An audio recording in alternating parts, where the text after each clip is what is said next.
एक टाइम था जब इंस्टाग्राम सेल्फी या फ़ोटो शेयर करने के लिए था। आज ये एक रियलिटी शो का प्लेटफॉर्म बन चुका है जहां हर कोई अपना स्किल टेस्ट कर रहा है, बिना स्क्रिप्ट के और बिना टैलेंट के। आपको लगता है कि आप टैलेंटेड हो, गलत सोच रहे हो। आजकल फेम का फॉर्मूला सिंपल है, गालियाँ दो, क्रिंज कंटेंट बनाओ, ट्रेंडिंग ऑडियो के साथ, बस हो गया वायरल। और हाँ, अगर आप इमोशनली टूट चुके हो तो उसका भी कंटेंट बनाओ। क्राइंग सेल्फी, सैड सॉन्ग और कैप्शन में नो वन अंडरस्टैंड मी, 100 के लाइक्स गारंटी। यहाँ सब कुछ मिलता है, दर्द भी कंटेंट है, लव स्टोरी भी रील है और ब्रेकअप ट्रांजेक्शन। और कपड़ों की कमी तो ट्रेंड बन चुकी है। एडल्ट कंटेंट ओपनली सोल्ड हो रहे हैं डीएम्स में और लोग हंसते हंसते एक्सेप्ट भी कर रहे हैं। एल्गोरिदम के लिए लोग सेल्फ रेस्पेक्ट बेच रहे हैं। अंडर एज बच्चे भी उनसे इंस्पायर हो रहे हैं जो खुद को भी नहीं संभाल पाए। लड़की या लड़का सब वैलिडेशन के नशे में पागल हो चुके हैं और फिर कहते हैं why is society getting worse. भाई, जब मोरल कॉम्पस की जगह एल्गोरिदम हो तो डायरेक्शन सिर्फ डाउनफॉल ही मिलेगा ना। क्रिंज कल्चर सिर्फ एक मजाक नहीं, एक एपिडेमिक है जो हमारी सोसाइटी के सोचने के तरीके को और हमारी एक्सपेक्टेशन को और हमारे यंगस्टर्स को अंदर से खोखला कर। क्योंकि हमारी देश को खतरा किसी बाहरी खतरों से नहीं, इन जैसे टट्टुओं से। और हाँ, सिर्फ प्रॉब्लम से नहीं, इस वीडियो में सॉल्यूशन के बारे में भी डिस्कस करेंगे, तो वीडियो को एंड तक देखिए। अब कुछ ऐसी टॉपिक पर बात करते हैं जिसके लिए इंस्टाग्राम सबसे ज़्यादा फेमस है। इंस्टाग्राम अभी के टाइम पे पूरा का पूरा सर्कस बन गया है। यहाँ इन्फ्लुएंसर्स फेम के लिए क्या क्या नहीं करते। ऑनलाइन गुंडा बनते हैं, अपने से छोटे को बुली करते हैं, गालियाँ देते हैं और होल्ड योर ब्रीथ गधे की टट्टी तक खाते हैं और नाले की पानी तक पीते हैं। मतलब कुछ भी। और अगर ये सबसे काम नहीं बनता तो बस अपने कपड़े उतारो और 2-4 रील बना दो, हो गया वायरल। ये सीन याद दिलाता है सलाहुद्दीन अय्यूबी का। अगर किसी देश को बर्बाद करना है तो उसकी यूथ में न्यूडिटी और वल्गैरिटी फैल। सच में आज के सोशल मीडिया वही कर रहा है। लोग डेंजरस एक्ट भी करने लगे, जैसे बिल्डिंग की रेलिंग पे खड़े होकर फोटो खिंचाना ताकि डेयरिंग दिखे और वायरल हो। एक रिसर्च के मुताबिक 2011 से 17 के बीच 259 डेथ हुई ड्यूरिंग सेल्फी लेने के चक्कर में। एक केस था 14 साल की मोली रुशेल का, जिसने सुइसाइड कर लिया क्योंकि इंस्टाग्राम उसे सेल्फ हार्म और सुइसाइड रिलेटेड पोस्ट रेकमेंड कर रहा था। बाद में उसके फैमिली को पता चला कि इंस्टाग्राम उससे एंजाइटी, डिप्रेशन और सेल्फ हार्म का पोस्ट सजेस्ट कर रहा था। और ये अब सिर्फ रील तक ही सीमित नहीं है। इंस्टाग्राम अब एक मार्केट प्लेस बन चुका है जहां हर चीज़ अवेलेबल है, बस पैसा फेंको और तमाशा देखो। ये तो एक फुल ऑन कॉर्न हब बन गया है जहां कोई भी रेस्ट्रिक्शन नहीं, वीपीएन लगाने की झंझट ही खत्म। यहाँ डीएम्स में ही लिंक मिल जाते हैं, you know, adult stuff. Female creators तो बस वल्गर डांस करके ही व्यूज लूट रही हैं। उन्हें पता है कि कैसे लड़कों के ठरकी वाले बटन को दबाते हैं। जस्ट इमेजिन, एक तरफ ये बोलती हैं कि लड़कियों को ऑब्जेक्टिफाई मत करो और दूसरे दिन कुछ ऐसे ऐसे रील डालते हैं। मेरे पास एक बिल्ली है जो 21-22 साल की हो गई है। जब वो छोटी थी तो बहुत क्यूट लगती थी, लेकिन जैसे जैसे वो बड़ी होती जा रही है वो बहुत राल टपकाने लगी है। और जब इससे भी काम नहीं बनता तो बस भक्ति का टीका लगाओ और 2-4 वायरल सॉन्ग पे डांस कर दो, मिलियन व्यूज पक्के। लेकिन इसकी वजह से जो सच में अच्छा कंटेंट बनाती हैं उनको गालियाँ पड़ती। मतलब तुम अपने कीमती वक्त लगा के जो स्किल सीखी, लाइक कोई आर्ट हो, कोई सिंगिंग हो या एक्टिंग हो, उसका कोई भी काम नहीं है। उसका लड्डू बनाओ और खा जाओ। अब बस एक फ़ोन उठाओ और एक क्रिंज फिल्टर लगाओ, 2-3 वल्गर डांस मूव्स करो और हो गया ट्रेंडिंग। ये फॉर्मूला इतना सिंपल है कि असली टैलेंट की कोई वैल्यू ही नहीं बची। और ये शुरुआत भी नहीं है। कुछ क्रिएटर्स तो अपने प्राइवेट मोमेंट तक ही लीक कर देते हैं, कभी जानबूझ के और कभी गलती से। नाम नहीं लूँगा, लेकिन आपके दिमाग में 2-3 एग्जांपल्स ज़रूर आ गए होंगे, है ना।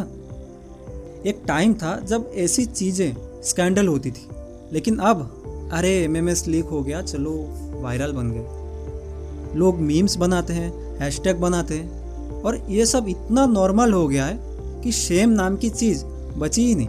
एक ट्रेंड भी है गेट रेडी विथ मी, जिसमें लोग अपनी चड्डी, शर्ट, पैंट सब दिखाते हैं। और इसमें सिर्फ लड़कियां नहीं, लड़के भी इस रेस में शामिल। और सबसे बुरा, 5 से 12 साल के बच्चे भी इनसे इंस्पायर हो रहे हैं। सोचो, एक 5 साल की बच्ची वल्गर आइटम सॉन्ग पे डांस करे, पेरेंट्स, स्कूल, सोसाइटी कोई कुछ बोलता ही नहीं है, और नतीजा अंडर एज लड़कियां अपने कंटेंट क्रिएशन के नाम पे ऐसे रील बनाते हैं।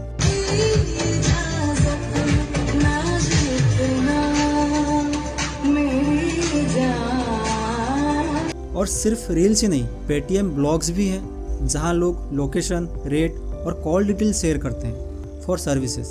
हाँ, ऑल इन वन पैकेज। और इसी के साथ साथ रिश्तों का भी बैंड बजा के रखे हैं। संतूर मम्मी जैसे क्रिएटर्स ऐसे कंटेंट डाल रहे हैं। सबको पता है ये क्या दिखाना चाहते हैं, और जो लोग इन्हें देख रहे हैं उनको भी पता है कि वो किस लिए देख रहे हैं। ये कल्चर शादियों पे भी भारी पड़ेगा। स्टडीज़ बोलते हैं ज़्यादा बॉडी काउंट वाले लोग एक पार्टनर के साथ टिक नहीं पाते, बस डोरा दो एक्सप्लोर बन के घूमते हैं।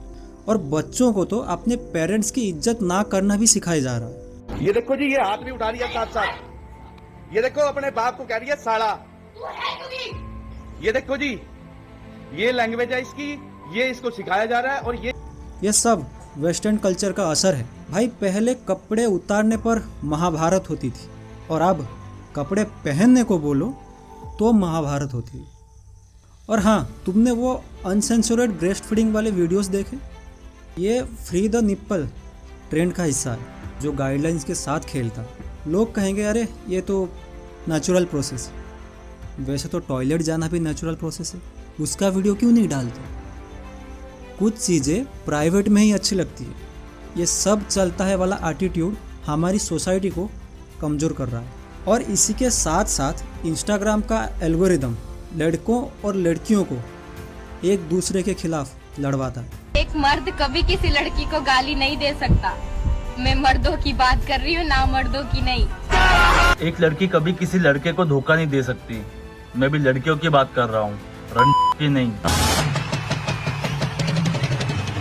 हेट कमेंट्स, शेमिंग सब चलता है, और छोटे बच्चे, उनका ब्रेन वॉश तो पहले से ही हो रहा है। और हेट बेट कंटेंट का लेवल ही अलग है। लोग जोक के नाम पे कुछ भी डालते हैं। एक फीमेल क्रिएटर बोलेगी लड़के तो बस लूजर होते हैं, कामचोर और निकम्मे होते हैं। लड़के ट्रिगर होते हैं और कमेंट सेक्शन में गालियाँ पड़ती हैं और एंगेजमेंट स्काईरॉकेट। एक मेल क्रिएटर बोलेगा लड़कियाँ तो बस ड्रामा करती हैं, और फिर वही साइकिल, कमेंट्स, डिबेट्स और व्यूज़। ये हेट का बिजनेस है और इंस्टाग्राम इसमें पूरा साथ दे रहा। ये जेंडर वॉर्स तक ही नहीं रुकता। कुछ क्रिएटर्स कास्ट, रिलीजन या पॉलिटिक्स के नाम पे भी आग लगाते हैं। एक तरफ सिग्मा मेल कम्युनिटी है जो टॉक्सिक मैस्कुलिनिटी को गॉड लेवल ट्रीट करता है, रियल मैन डोंट क्राई। दूसरी तरफ फेमिनिस्ट क्रिएटर सिलेक्टिव आउटरीच के साथ व्यूज़ बटोर रहे हैं। मुकुट शर्मा या किसी दूसरे मर्द को पसंद नहीं है, मुझे फॉलो क्यों करता है? आप प्राइवेट कर दीजिए ना अकाउंट को, सिंपल है। They have to be public accounts. तो मैडम अकाउंट पब्लिक करोगे तो पब्लिक के ओपिनियंस भी आएंगे। दूसरों की औरतों पे क्यों निकल रही है? क्योंकि मेरी माँ बहन छोटे कपड़े नहीं पहनते, तो मेरी बहनें भी हैं छोटी छोटी जो आपको देखती हैं। मुझे अनसेफ फील होता है अपनी छोटी बहनों के लिए। एक क्रिएटर ने ओपनली एक मेल क्रिएटर को टारगेट किया और बोला तुम्हारे लुक्स तो अच्छे हैं लेकिन तुम मिसोजिनिस्ट हो। फिर उसके फॉलोअर्स ने उस लड़की को इतना ट्रोल किया, उसका अकाउंट तक सस्पेंड हो गया। ये एंटरटेनमेंट नहीं है, ये सोसाइटी को तोड़ने का गेम है। और फ़ायदा किसका? क्रिएटर्स का। उनके व्यूज़ बढ़ते हैं, ब्रांड डील्स मिलते हैं, और हम बस एक दूसरे से लड़ते रह जाते हैं, ऑनलाइन भी और रियल लाइफ में भी। एक लड़की ने तो अपने एक्स का प्राइवेट पार्ट तक ही काट दिया क्योंकि उसने चीटिंग की, और लोग उसको सपोर्ट कर रहे हैं। लेकिन अगर एक लड़का एसिड फेंके तो उसको जिंदा जला दिया जाता है। ये डबल स्टैंडर्ड किस लिए भाई? और फिर कुछ लड़कों ने सिग्मा कम्युनिटी बना ली जो एंटी वुमेन कंटेंट डालते हैं। हेट वर्सेस हेट, और जीत सिर्फ क्रिएटर्स का। सोसाइटी का तो बैंड बज रहा है। ये सिग्मा वाला ड्रामा आपके साथ भी हुआ होगा। आज के बच्चे एल्विस यादव जैसे लोगों को आइडल मानते हैं, जो लाइव आके गुंडागर्दी करते हैं, छोटे बच्चे को बुली करते हैं, या रोड पे किसी को भी उठा लेते हैं, और इन्हें क्रिमिनल नहीं स्टार बोला जाता है। बिग बॉस इन्हें इनवाइट करता है, और अगर इनका आइडल नहीं जीत पाता तो फैंस के आंसुओं की नदी बह जाती है। सच में इतना टाइम किसके पास है? एंड आई प्रॉमिस कि अगर मेरा सगा भाई भी बिग बॉस में आएगा ना, मैं बिग बॉस नहीं देखूंगा, आई प्रॉमिस। बताओ यार, आपने क्यों हरा। ये इन्फ्लुएंसर्स लड़कियों को छेड़ते हैं, प्लेन में लाउड स्पीकर पे गाने बजाते हैं, सब कंटेंट के नाम पे। एल्विस के फैंस ने तो एक फीमेल क्रिएटर की मोरफिट पीक ही लीक कर दी क्योंकि उसने उनके भाई को रोस्ट किया था। अरे तुम अपने आइडल के चक्कर में खुद का चूतिया कटवा रहे हो। इंस्टाग्राम खोलो तो मैं कितना अमीर और तुम कितने गरीब हो, यही वाला कंटेंट दिखता है। एक स्टडी के मुताबिक ब्रिटेन के 13% से ज़्यादा टीनेजर्स जो सुसाइडल थॉट्स रखते हैं, उन्होंने कहा कि ये थॉट्स इंस्टाग्राम से शुरू हुआ है। इंस्टाग्राम के प्लेटफॉर्म पे गलत कल्चर डेवलप हुआ, कुछ इनिशियल एम्प्लॉयज़ भी डिप्रेस होने लगे। लोग अपनी फ़ोटोज़ को फोटोशॉप, लाइटरूम या फेसट्यून से एडिट करते थे ताकि वो बेटर दिखे। कभी टीथ का एलोनेस एडजस्ट करते और कभी स्लिम दिखने की कोशिश करते। हर कोई किसी ना किसी से कंपेयर कर रहा था और एंजाइटी डिप्रेशन का शिकार हो रहा था। लाइक्स और फॉलोअर्स के चक्कर में ही ये हाल था। लोग किसी को भी फॉलो करने को रेडी थे, बस बदले में फॉलो बैक मिले। कंटेंट कैसा है, फ़ायदा या नुकसान है, किसी को परवाह ही नहीं। कई लोग फेक फॉलोअर्स खरीदने लगे ताकि सोशल स्टेटस बनी रहे। बिग इन्फ्लुएंसर्स एड्स चलाकर एंगेजमेंट बढ़ाते हैं, जो गलत नहीं है, लेकिन इससे कॉमन लोगों को लगता था कि वो कूल या पॉपुलर नहीं और कभी सक्सेसफुल नहीं बन सकते। लेकिन सच 99% क्रिएटर्स फेक। तुम सोचते हो कि मैं 25 का हो गया हूँ, अभी तक मिलियनर नहीं बना, मेरी लाइफ वेस्ट। अरे भाई, उनका लैम्बो भी रेंटेड है और ये कोई रेस नहीं है। एक कंपैरिजन कल्चर आपकी मेंटल पीस छीन लेता है। इंस्टाग्राम का इन्फिनाइट स्क्रॉलिंग और डोपामाइन हिट्स आपको एडिक्ट बना देते हैं। 10 मिनट के लिए ऐप खोला और 2 घंटे बीत गए, रिजल्ट ना काम हुआ ना चैन मिला। अगर कंपेयर करना है तो अपने आप से करो। कल से अगर आज तुम अपने अंदर थोड़ा सा भी इम्प्रूवमेंट किया तो भाई जीत गए आप। और हाँ, इंस्टाग्राम तुम्हें ट्रैक करता है, हर लाइक हर व्यू से एड्स ठोकता है जब तक तुम कुछ खरीद नहीं लेते। मेटा की नई पॉलिसी से ये और भी गंदा होने वाला है। और कंटेंट, इसने तो म्यूजिक का भी सत्यानाश करके रखे हैं। एक ही लाइन को रिपीट करते हैं और ये लाइन दिमाग में घुस जाता है। आर्टिस्ट ऑफ आर्ट नहीं, रील के लिए ही गाना बनाते हैं। सबसे इरिटेटिंग वाला गाना कौन सा सुना, कमेंट्स में बताओ। अब सॉल्यूशन के बारे में बात करते हैं। ऑस्ट्रेलिया ने 16 साल से छोटे बच्चों के लिए सोशल मीडिया बैन कर दिया। क्या मूव है, लेकिन हम भी ऐसे कुछ कर सकते हैं। लेकिन शुरुआत खुद से होती है। क्रिंज कंटेंट से दूर रहो, गालियाँ मत दो क्योंकि उससे उनकी एंगेजमेंट बढ़ती है। बस रिपोर्ट करो और अनइंटरेस्टेड मार्क करो। और खुद के लिए चाहो तो ऐप डिलीट कर सकते हो, थोड़ी हवा खाओ और अपनी लाइफ जियो। मिलियनर नहीं, सुकून ही असली दौलत है। कौन कौन इससे एग्री करते हैं कमेंट्स में ज़रूर बताइए। वीडियो पसंद आई तो लाइक करो, दोस्तों से शेयर करो और सब्सक्राइब करो। और कमेंट्स में बताओ कि इंस्टाग्राम पे सबसे ज़्यादा क्रीन चीज़ें क्या देखी। मिलते हैं अगली वीडियो में।